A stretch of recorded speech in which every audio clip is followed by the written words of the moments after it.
we all go through stages in our trading. We go through stages where we want to make as much money as possible, as quickly as possible. And then once we reach a certain threshold, and that's going to be different for everyone, your philosophy changes into more of like, I don't want to say protection mode, but it is kind of a protection mode. Like you're no longer concerned with like making as much as possible as quickly as possible. You're more concerned with safety and not losing it.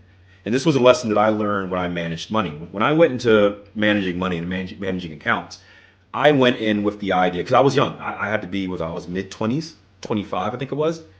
And in my personal trading, my goal was to make as much money as possible, as quickly as possible.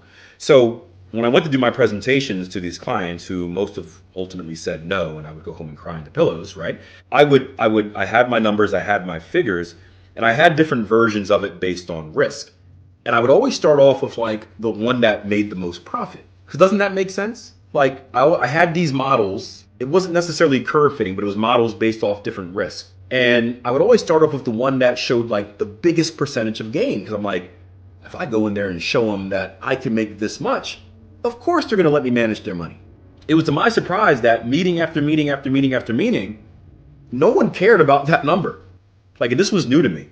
No one cared about that number. They all looked at the most conservative number. And like in my mind, it made no sense. I'm like, well, like, dude, like I just showed you like a model that made like 200%. Like, like, what type of idiot doesn't want 200%? I finally had the guts to ask someone later on in the process. It was actually the guy that gave me the biggest amount of money. He gave me a quarter mil.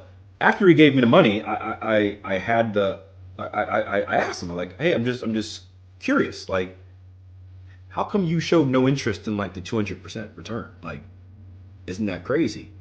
And he told me, Akil, he's like, look, I don't really care how much you make. What I care most is how much you don't lose.